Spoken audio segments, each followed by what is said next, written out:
Okay, this is September 25th, 2003, and boy, it's a beautiful day out today, a real nice fall day. And we have Joe Chapes and Grant here to run the projector, and also we're glad his mother is here too. So we have with us, Roger, why don't you just tell us your name, and you remember what your rank was or serial? Oh, sure. Oh, boy, yours. My name's Roger Medlin, M-E-D-L-I-N. I grew up in Manhattan.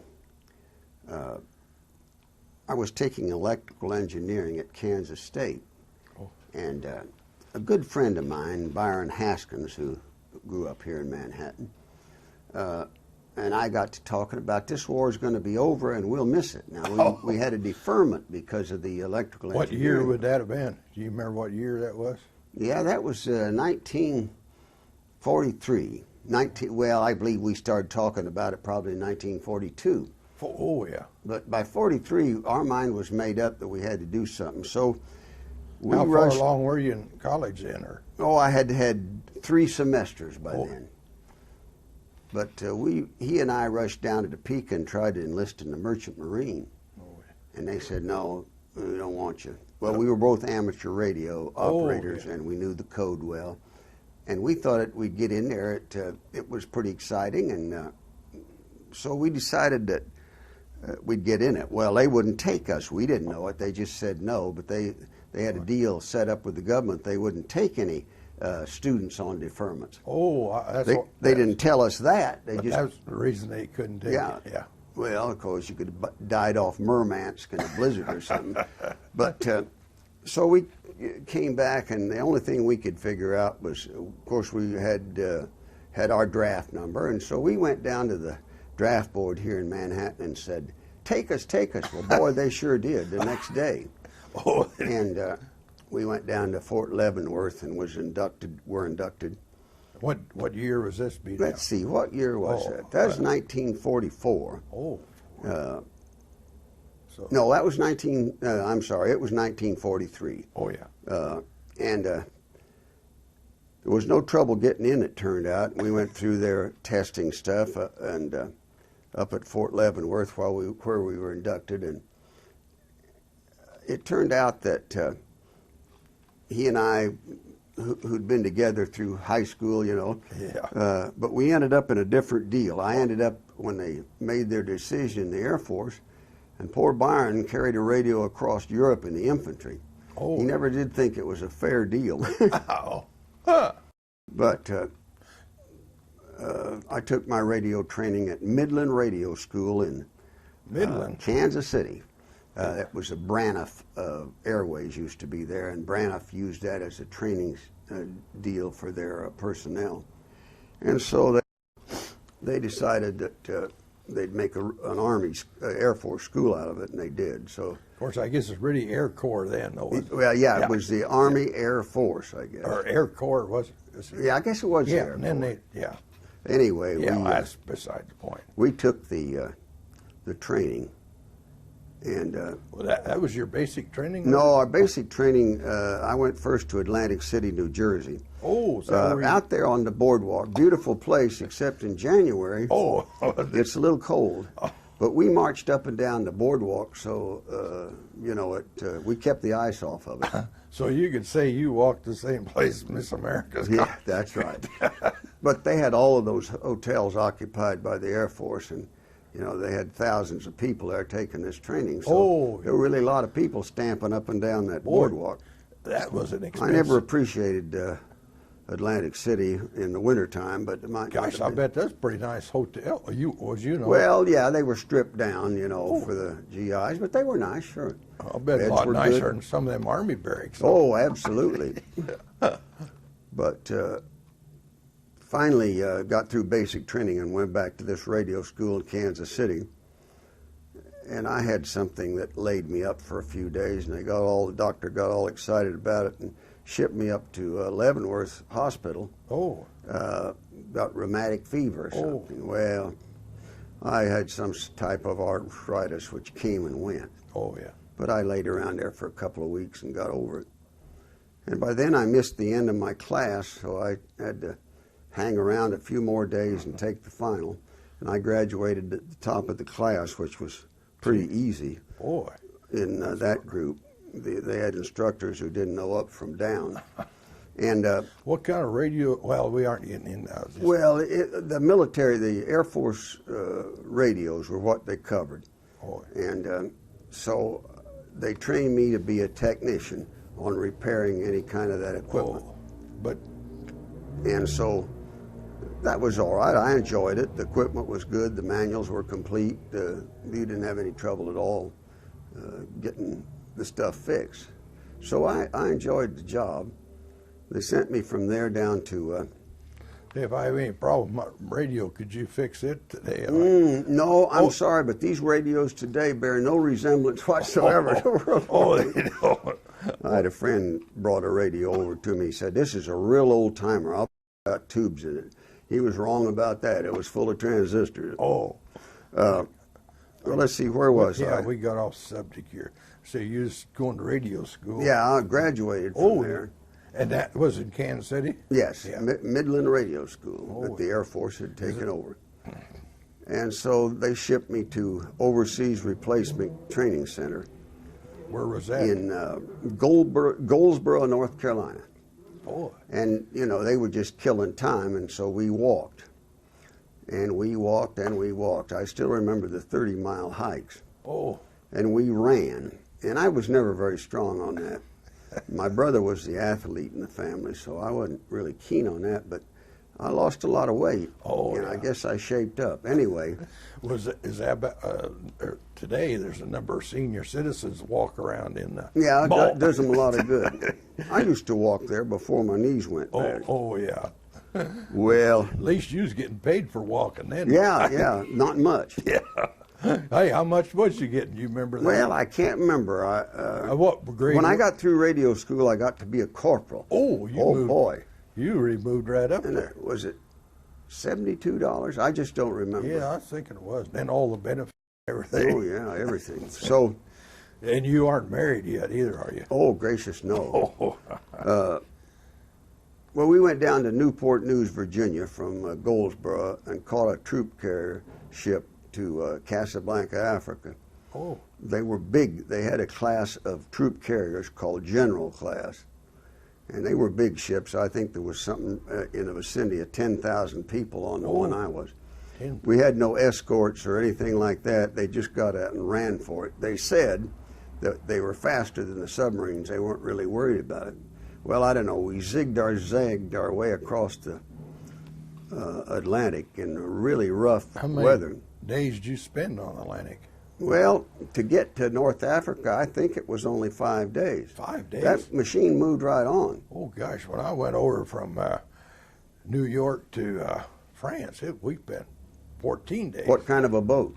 Well, it was a troop ship. It was kind of a big bathtub, I think. Well, I came back one time. I came back from North Africa to New York on an old Liberty ship that had made a lot of runs. Oh. They are slow. Yeah.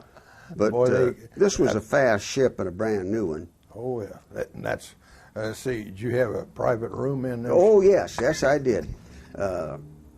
Me and the rest of the 10,000 were stacked up in 4 deep bunks. I was on the bottom of the pile, which was nice. Yeah.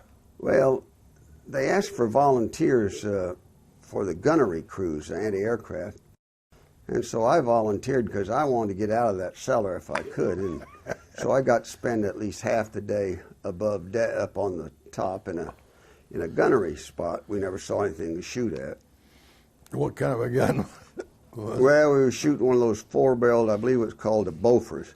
Boom, boom, boom, boom, boom. And, you know, they'd send up a few balloons to practice on. Oh, I was wondering, you actually fired it then? Yeah, yeah. But we didn't see any Germans, Italians, or anybody else. But we finally got to Casablanca, and we unloaded there and spent a little time. I volunteered to be a truck driver because rather than just sit there. Yeah.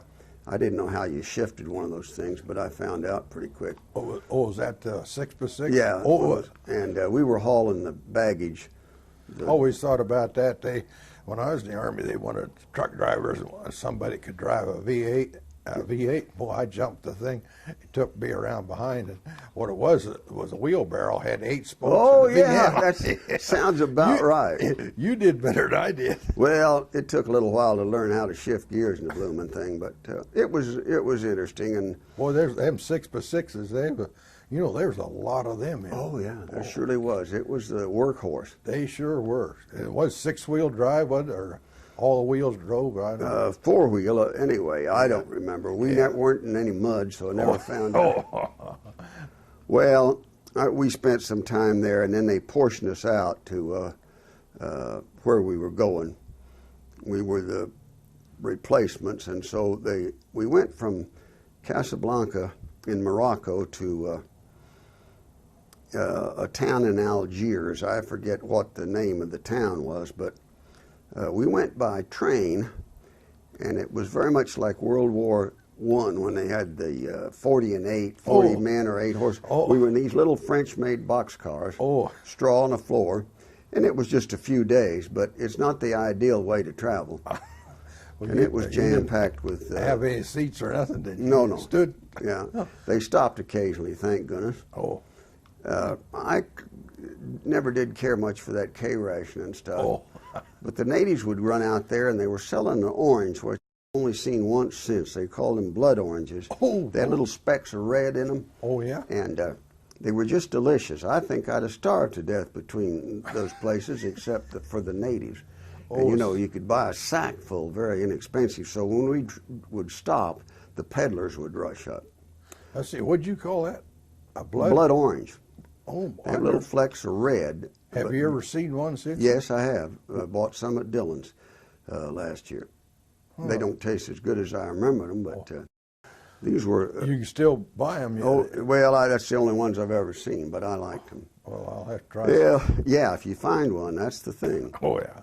But we got to this place in Algiers, and the trucks came out and took us from the train to a French Foreign Legion barracks on the edge of that desert in Algiers. The French had built forts there that made out of stone and concrete, and one of them we got was full of these stone barracks. And that was where they sorted out where we were going to go individually. So I ended up going to the 17th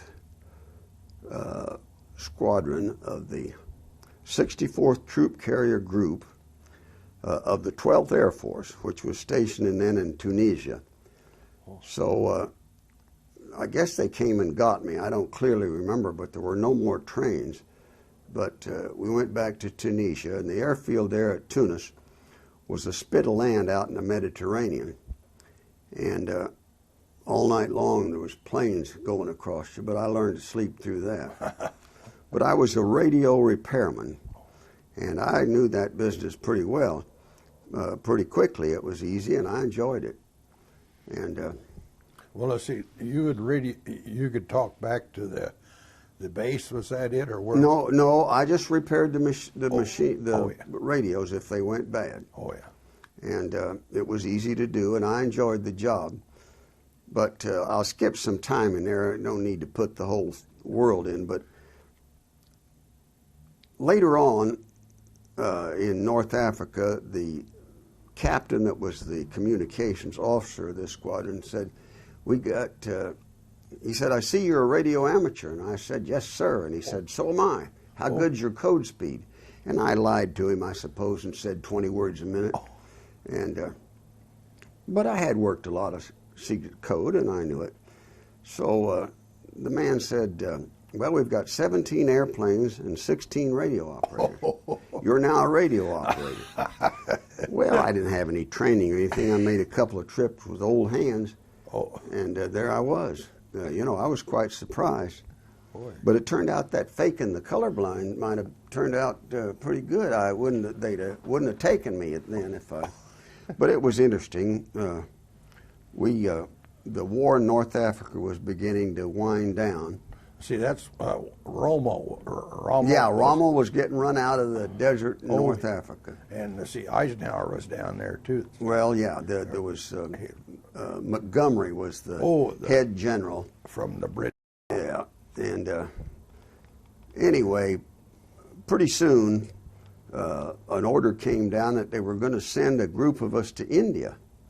Well, that came pretty amazing, but they gathered up 2 squadrons of planes, the people necessary to service them and run them, a few cooks and that kind of stuff, and they flew the whole outfit from North Africa to India. And that's a little trip. That's what I was thinking. Well, we didn't fly at night. We just flew in the daytime.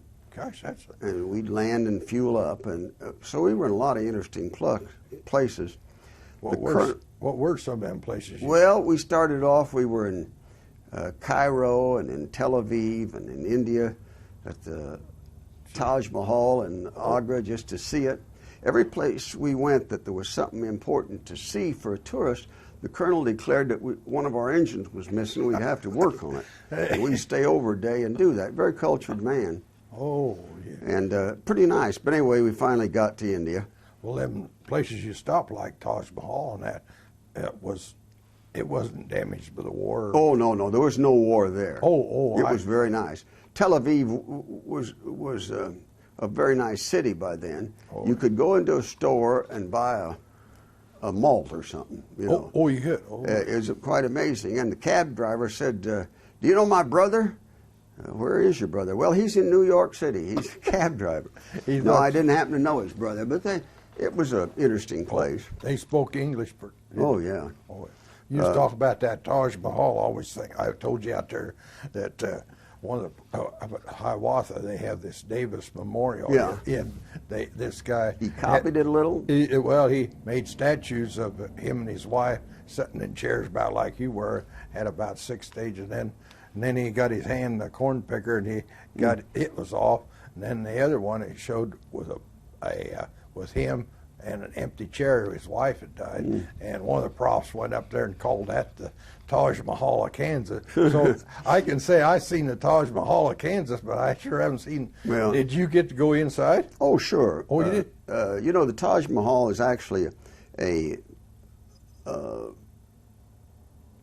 palace that the ruler of that part of India built for his wife when she died. It's really the biggest tombstone you ever have seen. Boy, what year would that have been, I wonder? It's been around a long time. Oh, yeah. Shah Jahan, I believe, was the woman's name. She must have been something. But this was a big deal. And it's still in good shape. Oh, yeah, they take very good care of it. It's a major tourist thing in India. Oh, yeah. And it still gets a lot of visitors. But, I mean, would it be over 100 years old, or? I should have looked that up. Well, I expect we're kind of getting off the subject here. But they keep it very neatly. Oh, and the beggars are thick around it, you know. Things haven't changed much. I was there many, many years later, and it was just the same. The beggars were still there. Oh, yeah. And let's see, where am I? Yeah. Yes. Well, we're at the Taj Mahal now. You got to fly some other place. Oh, yeah. So we were stationed in northern India on the Burmese border. Oh. 2 different towns up there. One was called Sukrating, and the other was Dinjan. And they were small villages. They were in India, but they're right on the Burmese border. There are large mountains between Burma and India. Well, it's an extension of the Himalayas. It's part of the hump that they talk about. Oh, you flew the hump then? Well, yeah, but by the time I got there... What year would this be? 1944. Oh. They took the C-47s off that route because they got C-46s, which were much better planes. Oh, was that? Well, they had turbochargers, and you had to get a heck of an altitude, and a C-47 could only haul about half a load at those altitudes. Well, what would you call how many pounds a load is? Oh, I have no idea. Oh, I see. To tell you the truth, but we used to load them up with supplies and things. Looked pretty darn heavy, but the C-46 was a big twin-engine plane. But of course, then you had to have a pretty good supply of fuel on there too. So. Oh yeah, they carried a lot of fuel. Well, how far could you go with this C-46? Well, you know, I don't know. You could fly all day, and we made some long missions later on back in Europe, where we put in auxiliary fuel tanks. Oh, yeah. Flying from Italy to Yugoslavia and back. Where? Oh, oh. And I don't know, I have no idea what the plane would do on a full tank, but it went quite a ways. Of course, that was back in the days before we had these refuelers like Oh, that. yeah, no aerial refueling. Boy, think of what you could have hauled if you had that in there. Let's see, like we said, Eisenhower said that was the three things that won the war, the C-47, the Jeep, and the M1 rifle. Well, we were just an airborne truck, really. Oh, is that right? Oh. You know, they wanted something done, we went and did it. We dropped lots of paratroopers. Where would that have been? Well, we dropped them in Africa, and then later on we dropped them in northern Italy. We spent one winter in northern Italy. So what was they in pretty heavy, what combat zone would that have been? Well, that was in northern Italy. The Germans were still there, and we were dropping mostly partisans, although Italians who were fighting against the Germans, but some regular troops too. Most of the stuff we dropped, most of the paratroopers were British. It was a British operation, and we were just helping out. Tough bunch of guys, I'll tell you. Oh, boy. Made a lot of drops. I guess you never did drop, did you? No, I didn't really want to jump out. I thought one time I was going to have to. We got shot up, and we thought we'd run out of fuel. But we didn't. We made it back to the base. Whereabouts was that? Well, that's in this northern Italy. It's actually a little town called, Rigolanto or something like that. Well, you talk about northern Italy. Where's that from Rome? Is a major city in northern Italy, and we were stationed just south of Leghorn, Italy, which is a big town. How far would you be from Rome? That's long. Well, quite a little ways. Oh, yeah. And Sicily, would that, that was... Oh, well, Sicily was an island all by itself off the end of Italy. Yeah. Well, my geography isn't too good. Yeah. Well, let's see. Now you're flying them guys over in the. You need a drink of water. Yeah. While you're flying them guys over into Italy now, when you got that job done, what'd you do then? Well, the outfit by then. We were stationed in Rome. It was a lovely place to visit. Oh, you get to go to Rome? Oh, I was stationed there. Oh, you were? And hey, did you get to go see the Pope? Oh, yeah, I sure did. Took a look at the place and happened to see him. It was just before Christmas, and they were tuning the organ. Oh, it was really quite an experience. You had a private audience with the Pope? No, not a private audience. I mean, how many would you been in there? Well, it was a whole group, and the Pope just appeared very briefly. Yeah, but how long? I mean, been 30 or 40 guys? Yeah, that might have been a good estimate. There might have been 100. Oh yeah, well that's still. But St. Peter's was a very interesting place, and we had all day to sightsee there. Yeah. Did you remember the Swiss Guard? Oh yes, surely do. Pretty obsolete sort of thing, but very picturesque. Yeah, I remember I went there, and I was just a buck sergeant, and them guys would salute me every time I went through there. That made me feel good. Well, I was a staff sergeant by then, and I don't remember anybody saluting me. Oh, well, the Guard did, though. I think they saluted everybody that went through the door. Well, we enjoyed that because I had a friend that was a radio operator in this outfit who was a second-generation Italian, and his mother wrote him a letter every day. What do we call those little... V-mails or no? V-mail, that's it. That's right. Wrote him a V-mail every day telling him what to do. Oh. And so we'd take Mama's letter and we'd go do it the next day. Oh. And we got into places I'd have never gone, but the catacombs. What did the cost you back then? You remember? Oh, I don't remember, but it was free? very, very low. I thought it was free. If you was the military, you could write free on it. I guess so, going back, but to get one there couldn't have been much. A nickel, I have no idea. Well, let's see. What did you see? Did you see what was that, Coliseum? Can you remember that? Oh, certainly. Oh, you did? Lots of cats in there, which kind of surprised me. I hadn't heard about that. Oh, is that right? Yeah, they feed them and they hang around there, and quite a deal. Maybe they keep the rats down or something. I guess. Anyway, so how much time did you spend in Rome?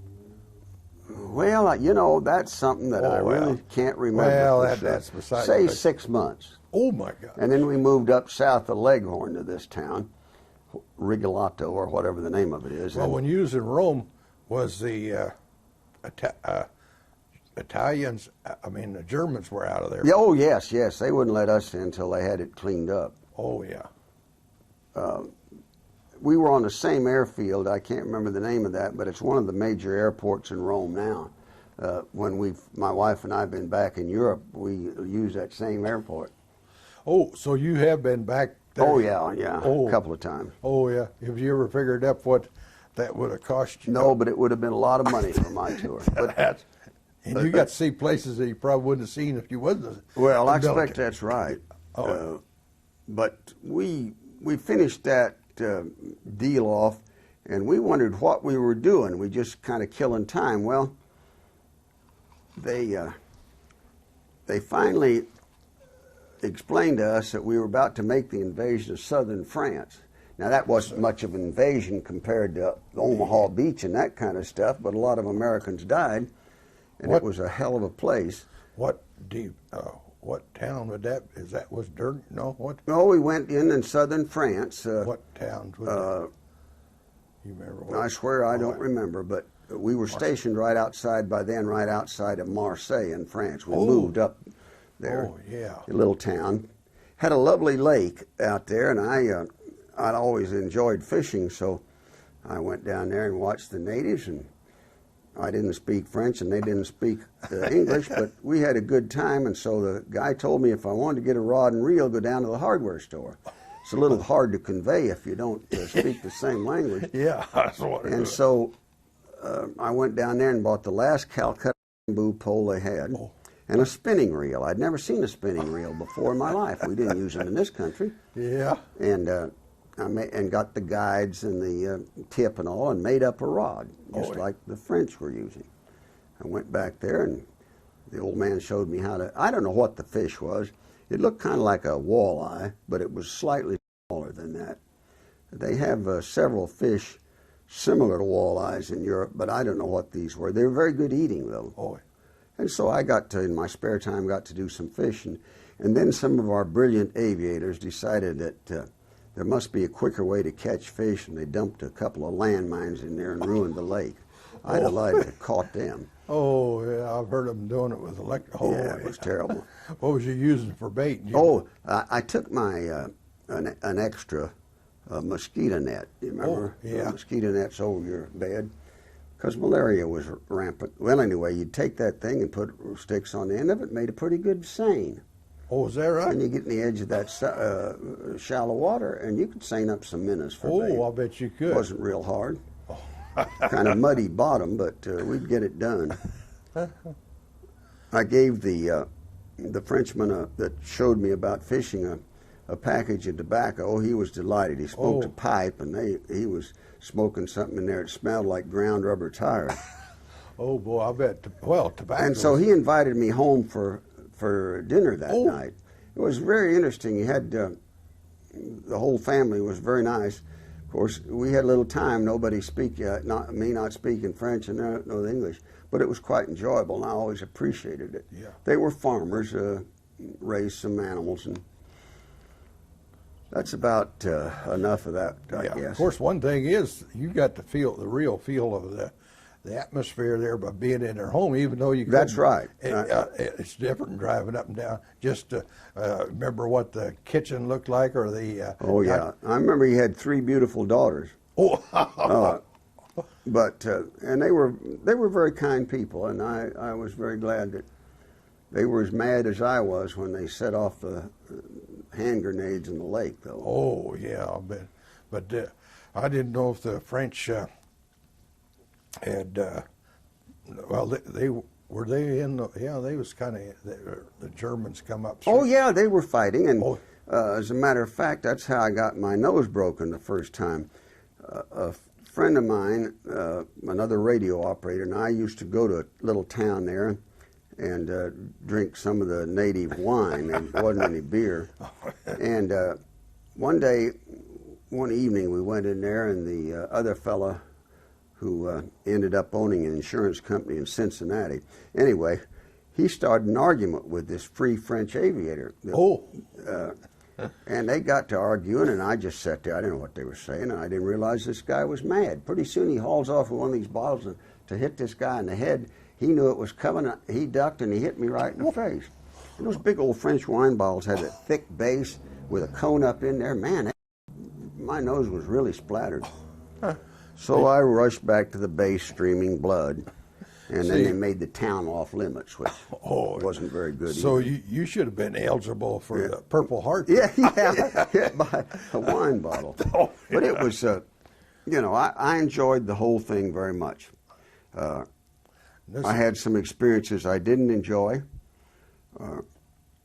Let's see, why don't we go all the way through to get you home? Where'd you go after you left Marseille then? Well, let's see. I went from there to Naples, which was the departure port. Oh, yeah. That's just below Rome. Rome, right. And we waited there for a while in this camp, and finally they got a boat, a little Liberty ship that had made a lot of deals across the Atlantic, and we caught it and went home. And where would you land in the United States? Oh, we landed at Camp Kilmer, New Jersey. Oh, Camp Kilmer. That's where I shipped out of. Yeah. Oh, yeah, but you didn't. The boat didn't stop there. You probably stopped at we're in New York. Well, we went up New York, up the Hudson a ways. I don't know. I think it was on the. Yeah, it was Camp Kilmer, I think. Yeah, that's where they discharged you from. But Camp Kilmer. Well, I didn't get discharged there. Oh, you didn't. That was really a pain. What? The discharge centers were full. Oh. So they sent some of us. Now the war's not quite. The war's over in Europe, but it's not over in Japan. Oh, this would be about what, May of '45? Yes, I guess so. Well, talking about that, where were you when the war was VE Day? You know, in Germany. You know, as May. Let's see. Where was I? I was in Enid, Oklahoma. Oh. What happened was that they had to get rid of these people, and there were no the soldiers that were in Camp Kilmer waiting to get out, and there weren't any. The processing places were full. Yeah. And so to kill time, they'd send us to a base. I went to Enid, Oklahoma. Seymour, no, I don't remember the name of it. Oh, so you was there on VE Day then? Yeah. Oh. And so I was listening to a shortwave radio of the armies, and and this news came from San Francisco, I guess I was listening to, said the war's over, the Germans. And I said to the guys there, fellas, the war's over. Some of them didn't even look up from the poker game that we in. I'll tell you what I did. I went back to the barracks, packed up my musette bag, little bag the Air Force had, and I went out on the highway and lifted my thumb, and first vehicle by, which was a gasoline transport truck, stopped and picked me up. And I figured the war's over, I'm going home. And so I got back to Manhattan without much trouble. And I was in Wichita that night, and it's a wonder I ever left Wichita. They were really having a celebration there. I'll bet. But I got back to Manhattan. You're still in the Army, though, weren't you? Oh, yeah, sure. Yeah, that's right. I didn't get discharged. You really didn't. And after a while, I thought, well, I better go back there and see if I'm AWOL. Yeah. When I got back to Enid, Oklahoma, what they had was, on the bulletin board, they had a big notice, anybody not back in 10 days is AWOL. Well, I'd been gone about 10 days, so I tried to figure, was it worth trying to get back to Manhattan? I decided, no, it wasn't. So we finally got out of there and went up to Council Bluffs or someplace and got discharged. Oh, yeah. Came back through Omaha, Nebraska, and I bought civilian clothes. Oh, boy. Let's see. You remember we picked up that magazine that had Roosevelt's picture. Mm-hmm. Can you remember where you were when FDR died? You know, that was in April. Yeah. No, that was April '45. You know, April. Yeah. And it was over in May, wasn't it? Yes. I was in Enid, I guess, at this air base. Oh, when he died. I must have been, because that would tie with I was there about, maybe 6 weeks. Oh, yeah, that's probably about right. And they got an opening in the discharge spot, which was up in Iowa, and I got out. Oh, yeah. But it was sure nice to get home, and one thing I really appreciate, the Army gave you a bunch of tests. That aptitude test to show what you're doing. Well, I was taking electrical engineering, and I worked like the devil to keep grades up. My father was a college professor. My brother was always top of his class in everything. And I found engineering quite difficult, to tell you the truth. But I worked hard, and I was doing all right, but it wasn't an easy thing. Well, when they gave you these tests, 2 days as I remember, they told me they had a profile of what successful people in different fields, what their interests were and all. They told me I ought to be a lawyer or run a printing establishment, or they had a bunch of other things, you know. Well, they didn't have a law school in Manhattan. Oh, yeah. And I never heard of Washburn to speak of, and I sure wasn't going to KU. So I decided that they were probably right, because my mathematics was really poor. I missed a class there in the 4th grade or something. So I did shift. They said another thing you could be was a journalist. Well, that was pretty good. They had a good journalism department at K-State, Yeah. so I, instead of going back and fighting in engineering, got in journalism, which was much, much, much easier. I graduated at the top of the class there, and I was just having a struggle to stay in school as an engineer. So they were right about that. Who was it? But Ed, Dan, do you remember? Let's see. Would that have been, Lashbrook. Oh, was he? Yeah, I think. Gee, he was the head of the department a long time. Yeah, there might have been somebody preceding him, but He was in there a long time. that's a long time ago. I don't really remember. Well, if they can talk about journalism, Max Milburn. Yeah, he I knew just Max died. real well. Oh, I was sorry to see. He just died. Yeah. Oh, Sorry to see that. I worked at after I got a degree there, I worked at, and I got a master's too. I worked at, for newspapers. I worked a long time for the Wall Street Journal. Oh, you did? And where was you? well, I was in Houston, Texas. I ran their office there, and then they transferred me up to St. Louis, and then they transferred me to New York, and I decided I didn't want to go. Oh my God! It's I don't like big cities, and Boy, and I sure don't like New York. So gosh, I said, you've been to Wall Street on the Journal. And you should have been up on the stocks and Well, knowing what. yeah. Well, what was your? Oh, I was the advertising manager. Oh, I see. I started out as a reporter, but it turned out the advertising people made more money and didn't work near as hard. But anyway, in the end, I moved back to Manhattan. Did you still take the Wall Street Journal? I got it as a comp for about 2 years, but the friend of mine, the fellow that I worked for in Dallas that had started all this, he was getting ready to retire, and he wanted me to get his place. A very wonderful man, and I certainly agreed with that. That's why they sent me to St. Louis, so they couldn't say, well, you've only had one office experience there. Oh, yeah. Of course, you talk about journalism. Did you ever read the Stars and Stripes of the Army? Oh, sure. Yeah.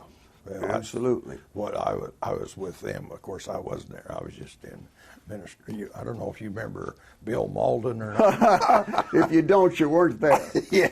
Yeah, You great know, cartoons. Oh boy, I remember. You remember Patton? Oh, sure. And- I remember the newspaper that came out when he died. Oh yeah, he got. Old Blood and Guts finally gives some. And they managed to stop it, but not before about 3,000 or 4,000 copies had gotten out. What'd you say? It said what? The headline on that newspaper in that day was Old Blood and Guts finally gives some. And man, when that got up high enough that they saw it, you know, they went all to pieces. The paper wasn't distributed. There were very few copies out. Gosh, we have a museum down in Bloomfield, Missouri. Gosh, you don't have any copies of the Stars and Stripes, do you? No, I didn't save any of that. But you talk about Blood and Guts or Patton. I mean, Yeah. He just hated old Malden. You knew that. Oh, yeah. And of course, Malden, well, I'm getting off subject. See, But that's right. There was a lot of animosity there. Oh, yeah. Well, my father, who'd been in World War I, was a professor, a journalism professor, and he went over to Biarritz, France, to teach in their little university they set up for the troops that were going to remain in Europe. Oh, yeah. So I don't know. I wish I'd have kept some of that. They put out a yearbook like a regular thing. But I didn't get to the school. I just wanted to get home. Oh, yeah. I had a dear girlfriend. I couldn't wait to get back. Oh, is your wife from Manhattan? Or? She's from Sterling, Kansas. Oh, yeah. See, that's Reno County, or what? Well, down by Hutchinson. yeah, I had to run off a lot of cowboys. No, I'll tell you, I was on leave. I had this 30-day furlough, and I was on leave, and I was on the campus at my father's office, and a girl came in who was the photographer for the yearbook for the Royal Purple. And she said, I don't know exactly what kind of pictures we ought to be doing for this. And he said, let's walk down to the auditorium, and we'll talk about it, which is the way he taught anyway. And so he said to me, you want to go along? And I said, sure. This has got nothing to do with World War II, but there was a girl on that stage that I thought was the most beautiful girl I'd ever seen. And the play coach happened to be an old high school teacher, a friend of mine. So I said, who is that? And I found out and called up and made a date with her. She swears she thought it was with somebody else. But we've been together 57 years, so I guess it worked out. Say, you talk about, well, you was in charge of the Royal Purple then, were you? No, I ran the Collegian when I was in school. I was the business manager of the Collegian 2 different semesters. Oh, is that right? My partner, we had a little weekly newspaper after school. My partner was the guy who'd been the editor for a couple of semesters, Don Alexander from Junction City.